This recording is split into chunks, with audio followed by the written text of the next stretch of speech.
So ayun guys, may bagong abiso ngayon si Grab na kung saan sa lahat ng mga magno-no-show or sa lahat ng mga nakakatanggap ng fake booking, ganito ang dapat natin gawin. Sabi niya dito sa per-loaded tip, i-double check ang food request, yan, reimbursement natin bago i-submit.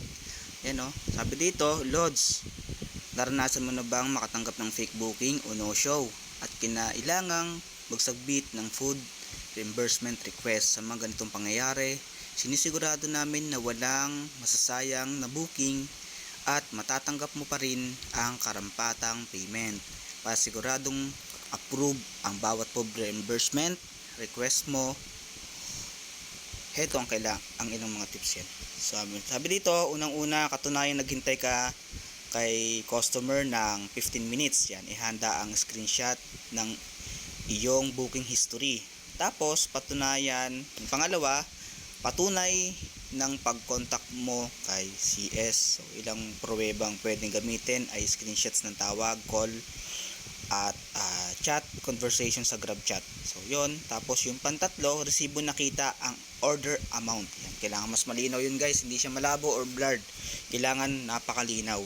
Okay? So, yan. Sabi niya dito, nababasa at detalyado ang resibo. Yan. Detalyado dapat. Okay guys? Tapos yan, tandaan, ang mga patunay na ito ay mahalaga at kung hindi kumpleto o tama ay magre-resulta sa rejection ng iyong reimbursement. Ayan, proseso ng food reimbursement. Dito natin makikita yan. Si pag-arrive natin ng pagkain. Step 2, pumunta sa help center. Yan, report Grab issue. Piliin ang submit reimbursement. Yan, so madali na lang mag-reimburse naman talaga. Pero dapat, ayan, ito yung mga proseso. Dito, ayan may chat ka kay customer na walang reply. Yan, tapos dito sa kabila, may mga calls na hindi niya nasasagot. Tapos dito yon, ayan yung resibo. Yung buong resibo na may code, na may mga presyo. Tapos, yung booking ID.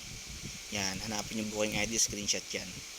So, ayun, yung paalala lagi sa atin ni Grab kung magkakaroon tayo ng no-show or fake booking. So, yun. Fake booking yun o no-show. Yun lang guys. Keep safe.